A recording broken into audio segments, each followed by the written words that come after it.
Welcome to the Damsin Music Machine Retro Video Game Sound Effects Presentation Part 1. So I'm going to be looking at some basic kinds of things that are done in retro video games, and if you don't know really what that means, then you're probably not watching this video. But anyway, this means Commodore 64s, it means Ataris, it means General Instruments chips, which were found in a lot of arcade games, and it might even look at a little bit of FM synthesis stuff, but maybe not much.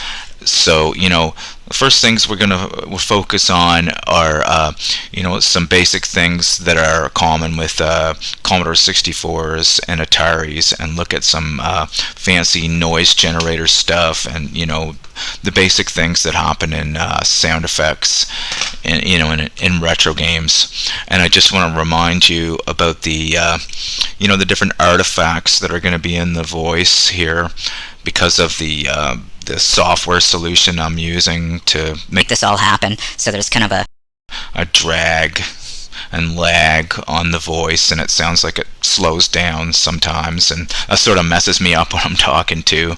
So this is just completely improvised. So you're just gonna to go to it, and as if any tweaker knows that right away we won't have the sound effects that we want. So we'll have to go through some combinations to find things that that work. So as anybody knows who's editing these things, it can start out really not what you want, build upon that and get to things you want. So basically what I want to start off with is just to kind of show off some of the chiptune arpeggiator type stuff, and talk about basically what that means, because I've just been doing some Commodore 64 stuff, and that's fresh in my mind. So in Damsin here, to get any sound to come out, you need an event. So this is a sound. This is the wave space sound, and this is definitely not what we want to use. This is a convolution oscillator that's really expensive, so that's definitely not retro. So we'll just start out with with the old faithful square wave. So Damsin, the way that the it's a layered system where there's the basic wave space oscillator goes all the time, and then you do like a crossfade to the different sound models that come on, and square wave is one of them, and there's a whole bunch of them. And this is a basic blep square, and if you don't know what that means, blep squares are actually really good. Blep squares have a whole bunch of great things about them. They don't have Gibbs effect on them. They're very low in coprocessor noise and stuff like that. If you really are on the ball, I've read the research paper by the guy who made up the blep oscillator. It wasn't really explained to me first well until I went and looked it up, but the band limited step oscillator is a really good oscillator. So that's what we're using right here, right now. So, the basic, this is the basic square, and if you look down at the oscilloscope here, we can turn the DC offset remover on it, off of it, and now it really looks like you would think a square wave is. So, in the basic event themselves, there's something called just an arpeggiator, and different than an irregular arpeggiator is that this is a intervoice arpeggiator, meaning that the arpeggio is in one voice.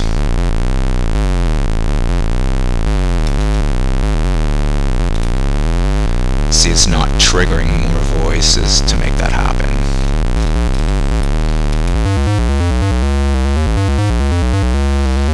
So right now it's set to a modular roll, a wraparound, or whatever we want to call it, at 1 octave. So right away we want to go change that. I think that's on the event here. This program is so big sometimes I forget where things are too.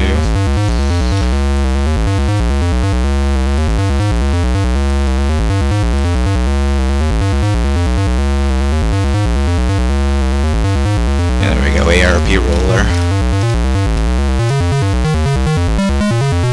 So I'm gonna get 2 octaves on the go. So I want to say something about when you're doing this kind of thing. When you're using these kind of arpeggios with no envelope generators. Right now, this synthesizer is set up to do this at the 0 crossings, and you know there's a few other options that you can do, you know, for click removal. But basically, it works pretty good with square waves because square waves, their shape allows you to do 0 crossing frequency changes. But you know, there's things here called like the delta envelopes. You can hear the way that changed it. Now it's applying it. Because once you get a lot of octaves going, really when the clicks start to happen is I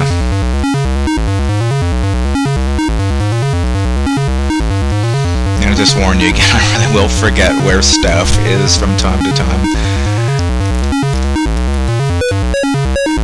Basically, when your frequency is really high, and then you go really low, that's when the clicks start to become... It just all depends, you know?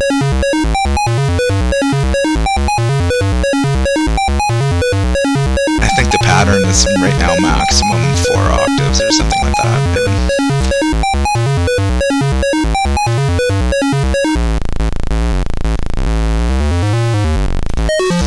So to show you this, where this pattern bank that is being used is coming from this, and these are integer patterns, believe it or not, even though sometimes they look smooth, and you know the way they were made is you know, they were made within algorithms and they were based off these smooth functions, and yes, you can make your own. So right now this is set in regular ARP mode, which is a default 16th clock. So where the real fun comes in with this kind of thing is you can set this to the chiptune mode, where it really starts to gain speed here.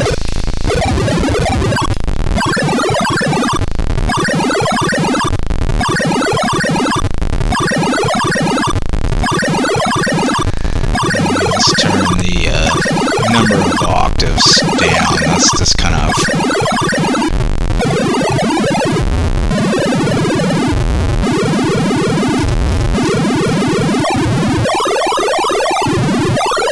So, now that this is in chiptune mode, it's no longer using that set of patterns I showed you. It is using modular algorithms. I'm not going to really explain what those are but too much, but they're based on remainders. So, you know, what I'll show you later is, you know, how to tame these things more. So in this list, the speed goes through a cycle as the variation of the pattern. It basically goes through sets of different speeds, but you can slow that down with the voice stretching, which is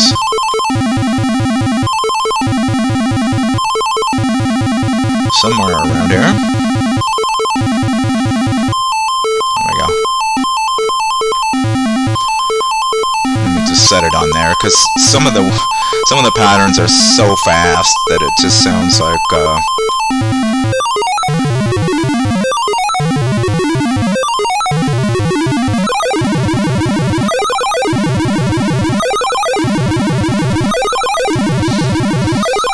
sounds like Phoenix or something. So, you know, there's no envelope generator or anything on this right now. This is just frequency changes. So I'll just go through some more of these patterns so I can hear them.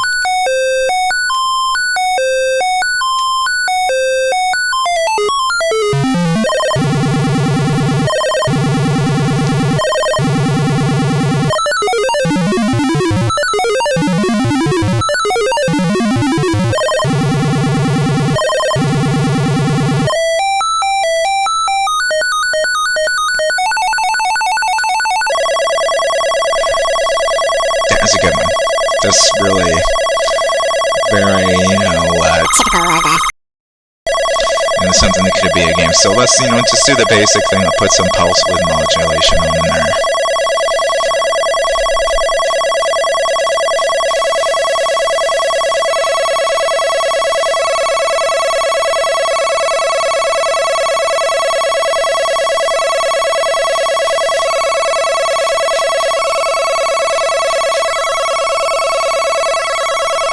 So you can see the actual pulse width function that's being used right now.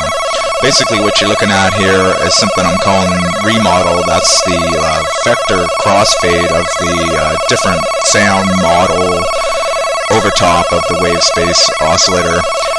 And it, for every one of these models, there's a definitive X function that's always mapped there. There's always at least this one variation function. So this, for the square wave, in this case, it's a pulse width modulation.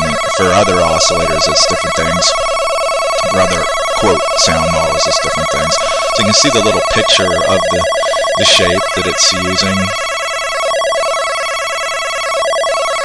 And it comes from this pool of shapes. Can be upside down. You can actually switch it to this bank, which is really a crazy set. But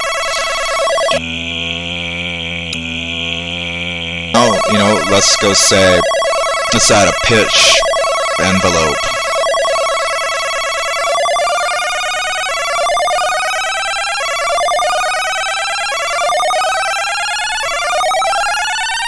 So that's basically a linear pitch envelope. So you can hear that little overtone starting to happen as this thing is.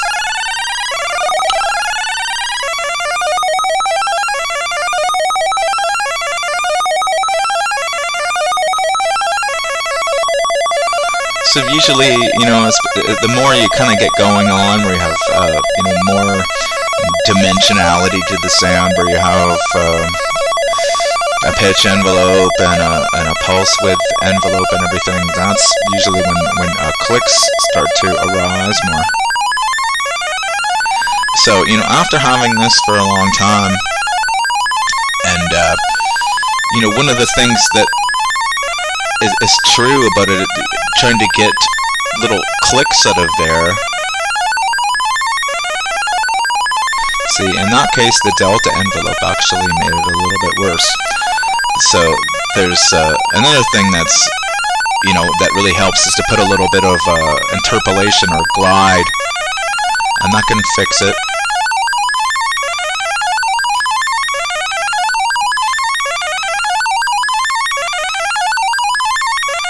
But that might be what you want. So, there's some actual envelopes here that instead of being timed with the cycle, they're timed with the actual change time in 16th notes. So there's a couple of different shapes here, but these things are really good at removing the clicks.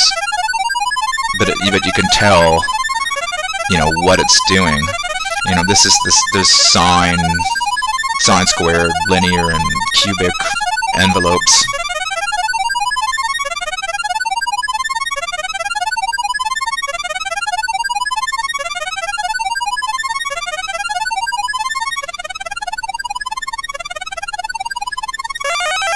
So to hear that pretty apparent click back.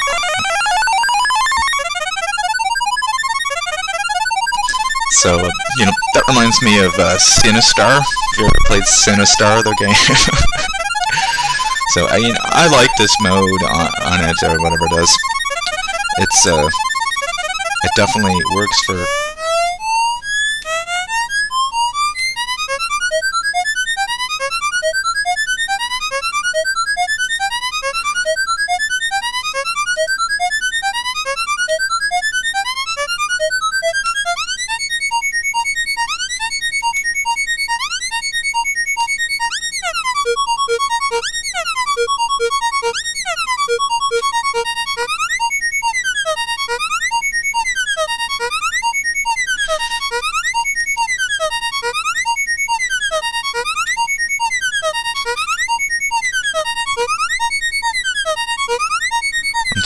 changing the pulse width modulation function around here to try to find something a little bit more interesting.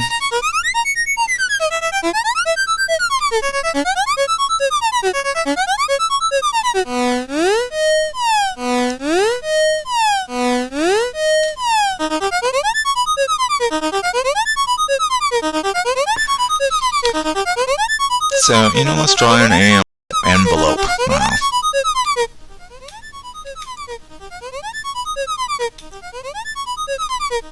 This is one of my favorite envelopes in here, is this one.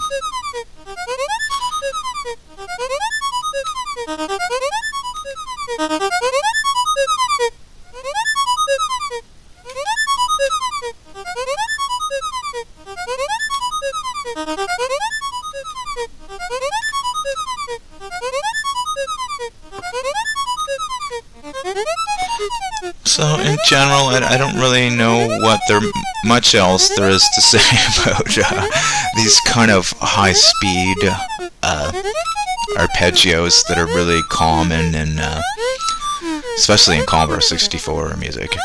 You know, in a Commodore 64, in an actual Commodore 64, you know, these are usually done with the raster interrupt, however many times it interrupts the screen, anywhere from 60 hertz to whatever. So the speed of these, you know, they can just start to sound so fast that they make another oscillator anyway.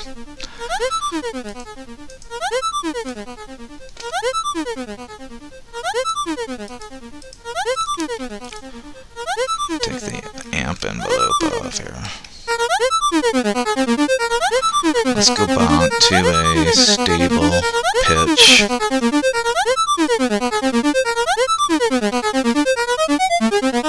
At least the pitch function is not really a stable pitch, but there's no continuous function now. It's just all discrete changes. So now you can really hear the example of at that pace. So, you know, that's when this type of envelope starts to break down too. And, you know, probably sounds better off the cycle.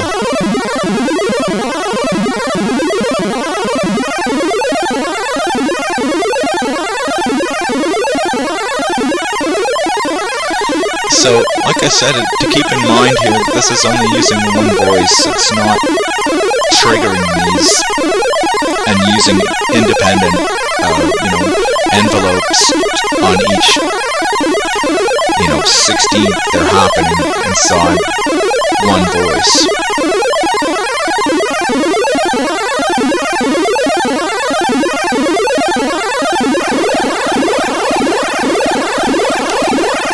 So now you can really hear that kind of amplitude modulation oscillator effect.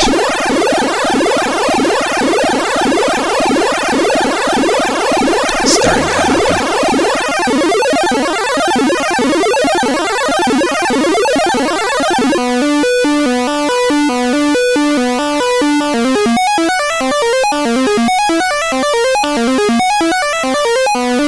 So, you know, just for fun, let's try to get some of these, more of these.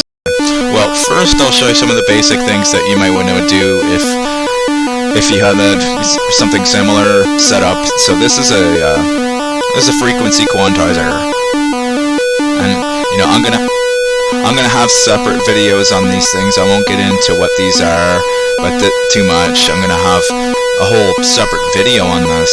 It's a really powerful one of these. But this basically, you know, if you ever used, you know, any modulars or anything that have these things, this quantizes the frequencies that can be made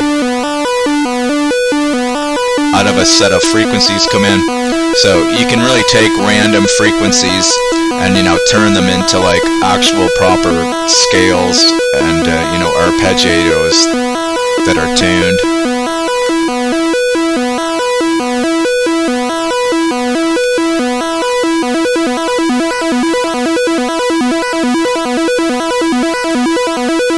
Just looking for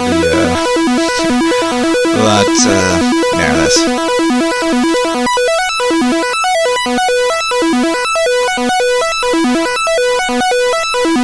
So So, why you notice the rhythm pattern change in one of these is because the note holds over if it's the same. If it's got nowhere to go inside the quantizer, it stays the same.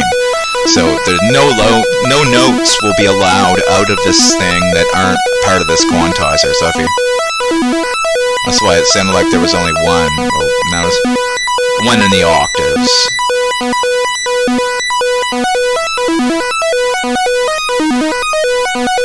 So listen where you can start to hear things like major and minor. And of course this is Damsin, so these things memorize. You start to get pretty musical, pretty quick. Sorry. The way that this microphone stuff is really screwing me up a decent amount of the things that I'm saying, trying to listen to this, and so bear with me for that.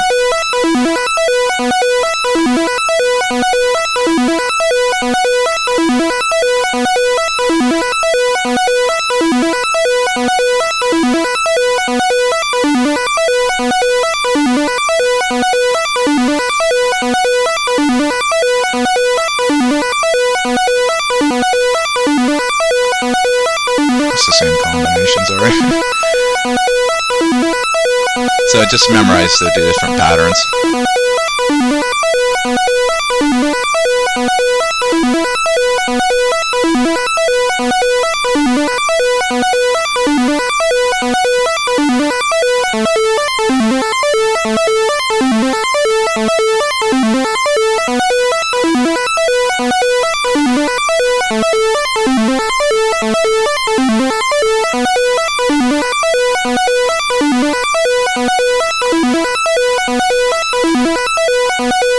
So, the whole thing with the frequency quantizer, that's where you can actually start getting some musical things out of these patterns more.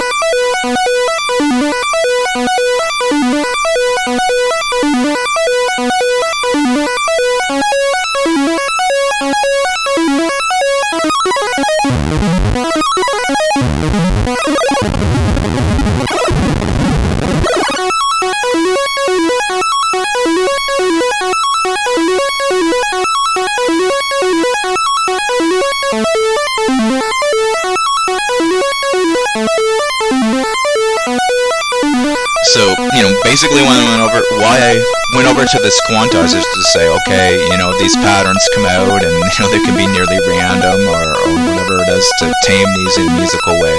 So really where the fun starts happening is getting more than one of these things going.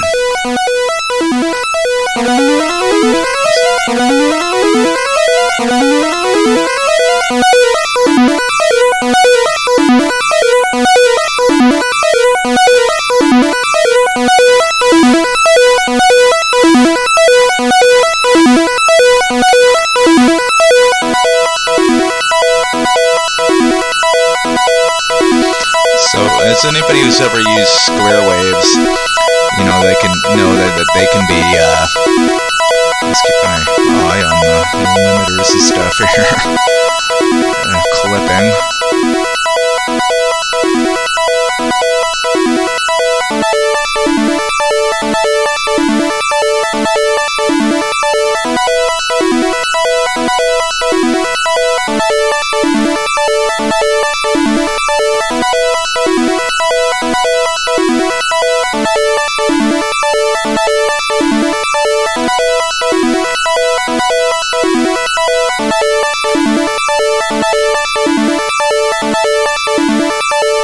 So if you watch the introductory video, this I talked about this transbar. This is basically in a giant event filter with all this stuff. So when we were modifying the arpeggio pattern back on the event, this is an offset to its here.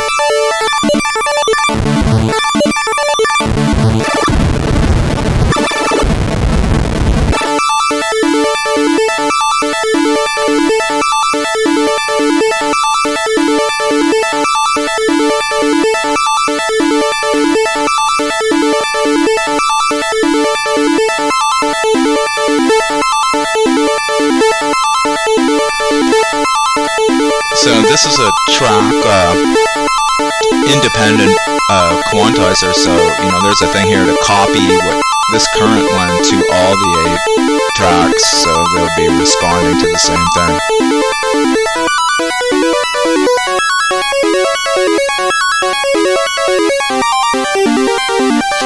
So if you've ever worked with square waves a lot, you'd know that the mean tone tunings cause beat frequencies and cause square waves to start making a lot of fizz sounds and stuff like that, and that sounds really bad. So I love square waves. I use them a lot. They're one of my favorite things. So I've put a whole bunch of really cool stuff in here to help with this kind of thing, and especially at this kind of speed.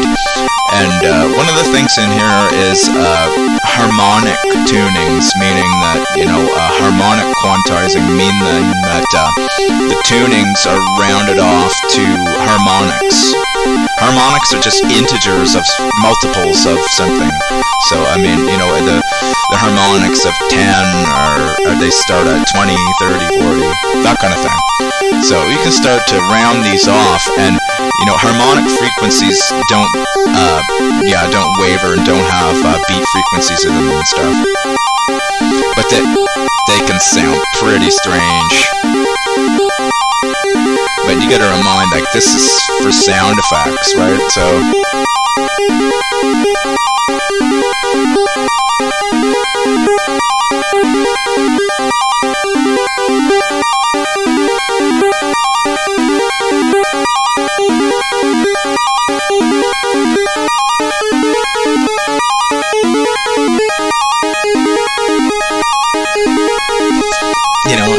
it's interesting. This it sounds like major mode or something now, but this is basically the bass harmonic frequency of 52 right now.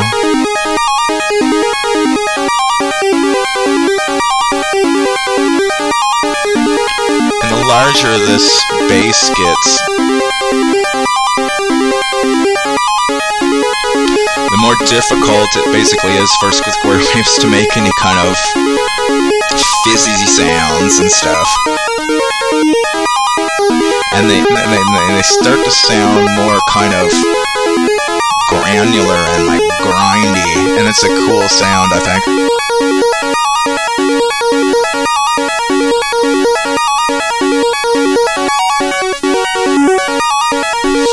So, this is a multi-stage quantizer, so you say, okay, it was decided on this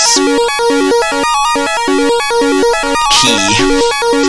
So, after the quantizing into frequencies here, we can start using actual just fractions to create tunings like this.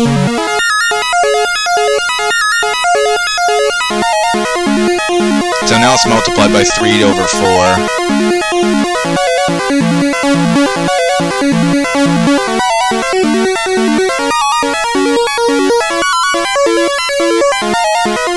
So it's weird to work with actual fractions like that. It's really not what people are used to very much in music, is to say, okay, I'm going to take 17 and start, getting that kind of 17 over 25, 17 over 26.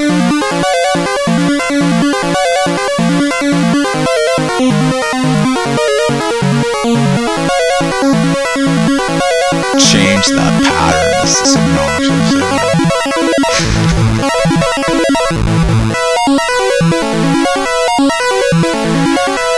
Let's try a different bass frequency now.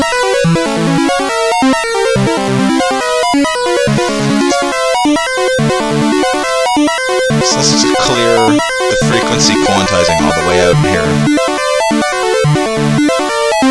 And now it's just rounding off to this bass harmonic frequency.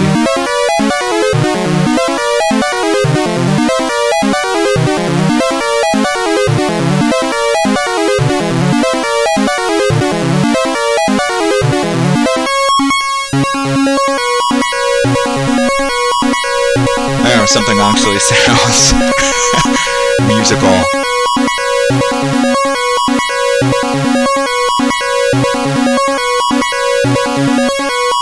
So basically the idea with these is once you find something that sounds decent in this type of tuning,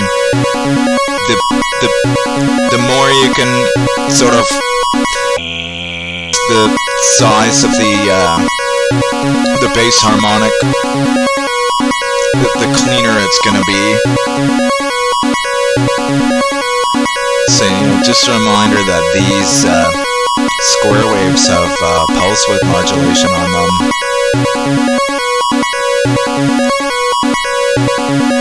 So I'm going to turn that off and just hear them without the pulse width modulation on them.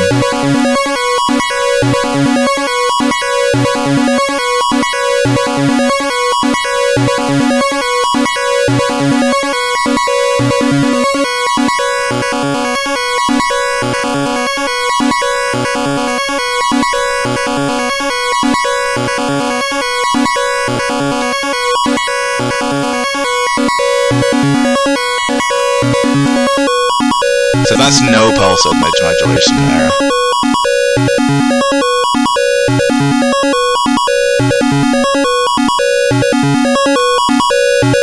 Even though it sounded cool with the pulse width modulation on it.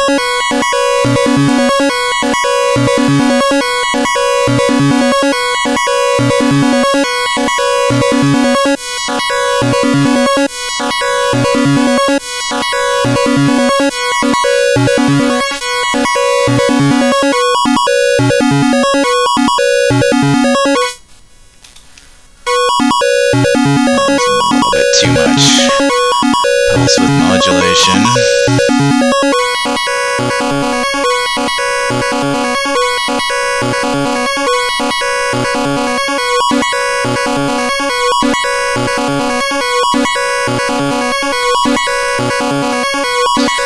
So these are doing the same pattern. So really Chaos starts doing some different patterns on each one.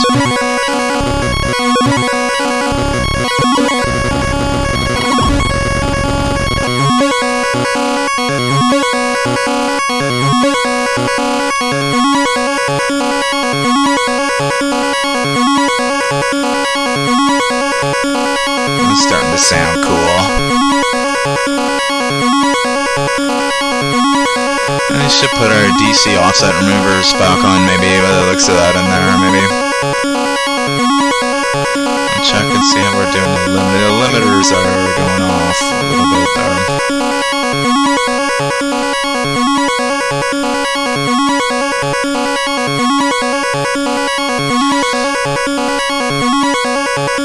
So now back to our, fraction.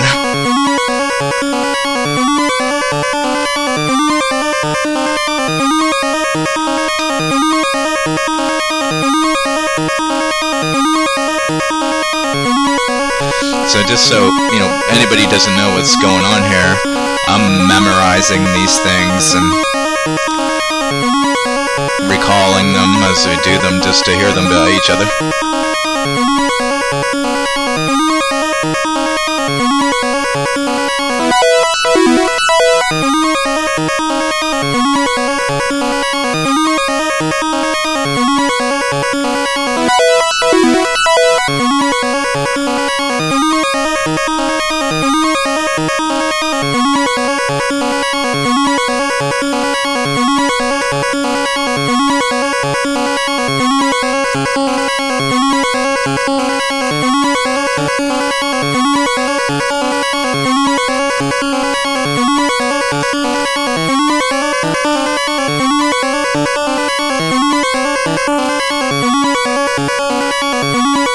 Wow, I managed to get 60 as the bass and basically get the same sounding thing. So, like I said, pretty much dependably, you can clean up your square waves, basically, with that sort of thing. But, I mean, you really are in a strange tuning thing. But, this synthesizer, Damsin, is so integrated that I made sure that this type of tuning system can be all over the whole tracks and affect everything possibly that could have a tuning. Even the effects and stuff will respond to this thing. You know, it really is a macro harmonizer. But like I said, I'm going to do a whole thing eventually on this thing. It has a lot of features, and you know, it's all over the place in this thing.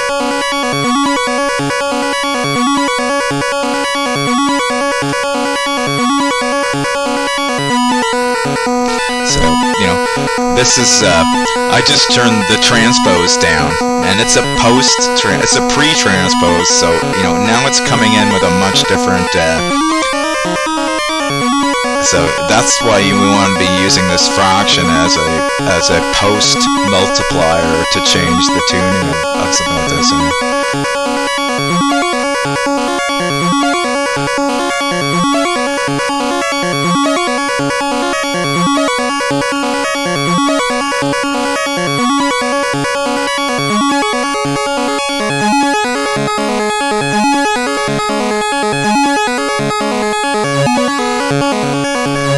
This is the switch for rounding up and rounding down.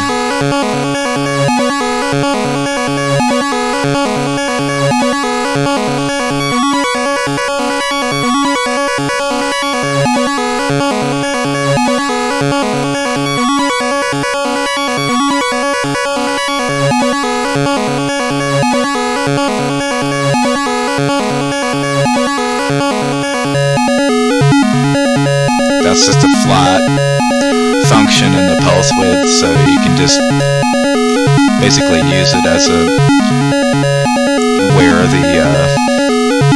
determine the actual impulsiveness of it over the width, since the function is flat.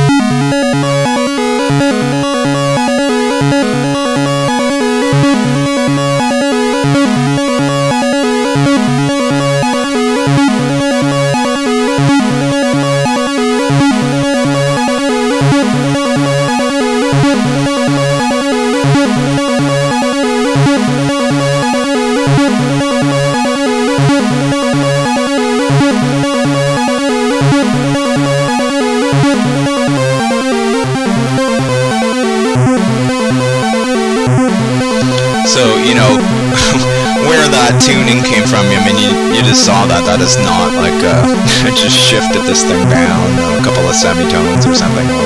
You know, I shifted the denominator of a fraction where the numerator was 17. So, I mean, to work this way, sort of, you know, unless you really are a freak about just intervals, then, you know, a lot of it is. But the thing is, you could tune everything to go along with this thing. So, I mean, if you know anything about old microchips, you know they work off frequency dividers anyway. They don't have, with the exception of the Commodore 64, it actually has a phase accumulator and everything in it. But these ones were the Pokey chip and the General Instruments chips and stuff. Those work off frequency dividers. So you've heard the strange tunings that come out of like the Pokey chip and stuff like that. So this is sort of is similar.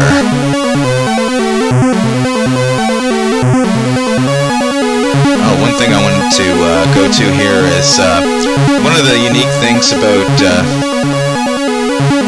I'll just zero out this. This modulation here. This is an offset value, so I can't just like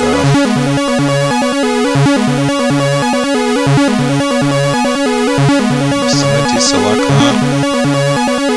It's kind of hard to see over there.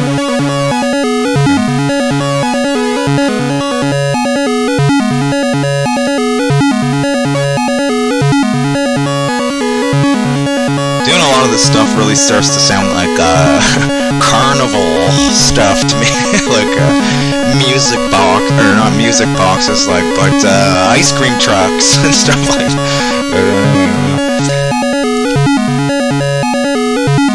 So what I wanted to talk about for a second here is now I was reminded to be about pokey chips and stuff. Like, they claim those things are square waves, but they really aren't.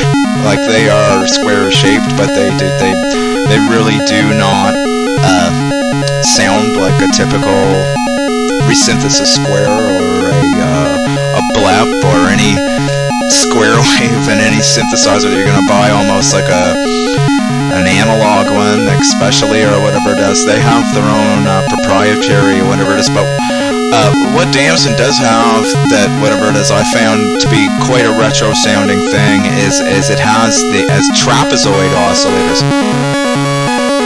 There's a sawtooth.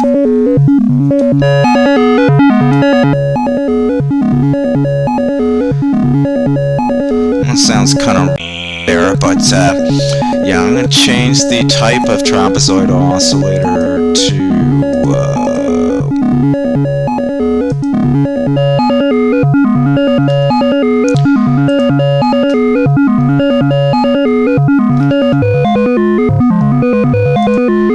I'm trying to clean that up a little bit.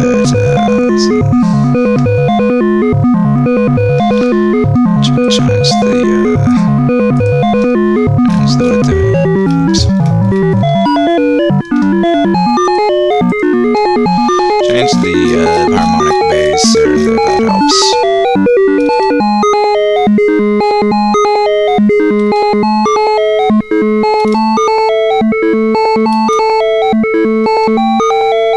Let's see what's going on here with the... So you can see that is a, let's try to put it on there so you can see that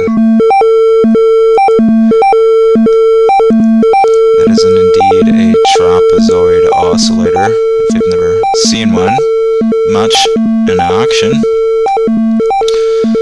You can go in here and get its shape.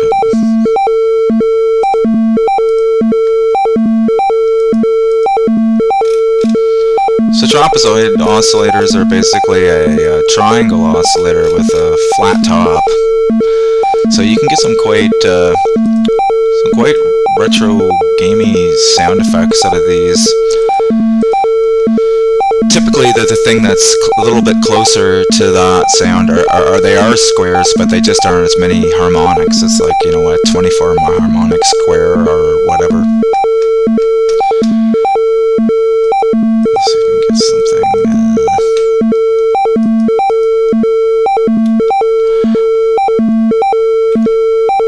Well, let's just axe this frequency quantizer altogether right now. So, you know, to me that sounds like a lot of arcade games, and it sounds like Moon Patrol or something. So, I mean, pretty much all those old arcade games have GI chips in them or whatever it is. So, let's just play around with this for a second, and here's how.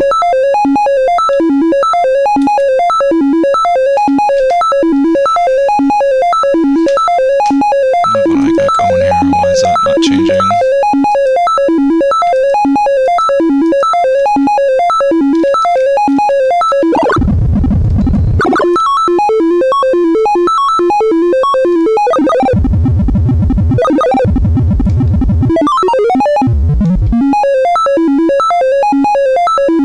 They say, oh, well, does that sound the same as a triangle? Oh, well, let's test it out. Let's take a look.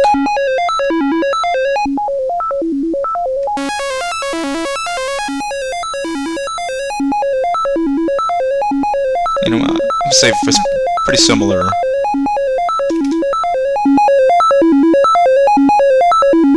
If not very similar.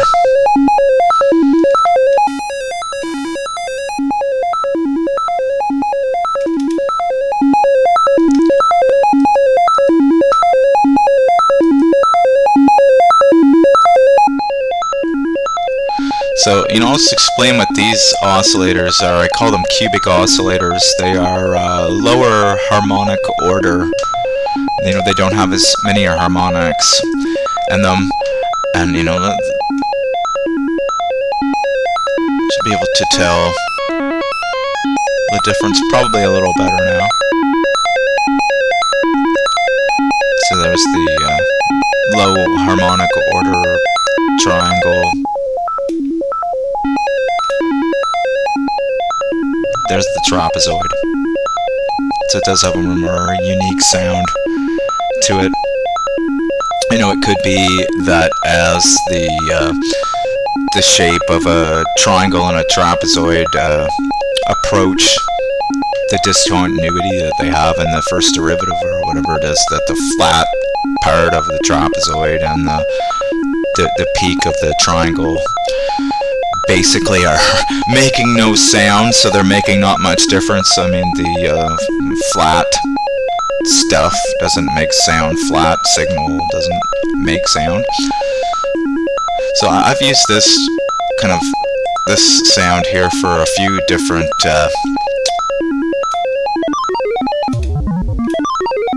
types of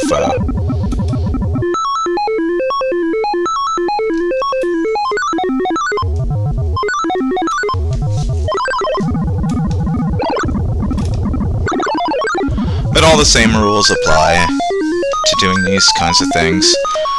These high-speed arpeggios. But you know, I could really go on about trying to tame square waves and stuff for a really long time.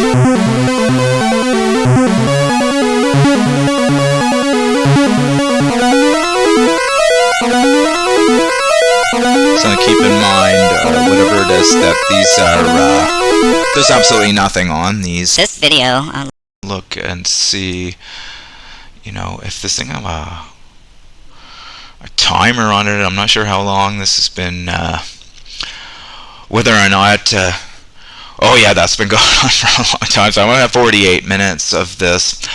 So definitely I'm going to continue this and bring out the noise generators, because there's lots of them.